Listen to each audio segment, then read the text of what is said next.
BRS మొత్తం కూలిపోయింది. BRS car చెడిపోయింది, ఇంకా పర్మనెంట్ గా స్క్రాప్ అయిపోయింది. ఆ పార్టీకి ఓటేసి ఏ ఉపయోగం లేదు అని గమనించవలసిందిగా నేను కోరుతున్నాను.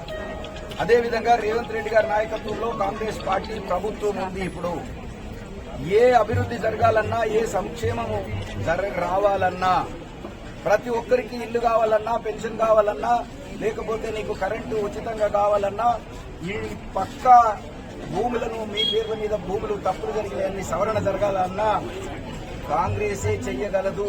కనుక బీజేపీ గెలిస్తే ఢిల్లీలో కూర్చుంటారు, కానీ మన గల్లీలో ఏం పనికొచ్చే పని వాళ్ళ చేతిలో ఏముండదు.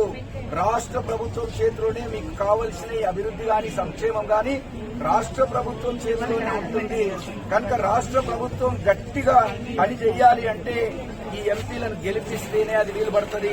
ఈ ఎంపీలు ఢిల్లీకి పోయి కొట్లాడి దేశ ఫండ్స్ నుంచి మన దగ్గరికి రావాల్సిన ఫండ్స్ తీసుకురావాల్సిన అవసరం ఉంటుంది.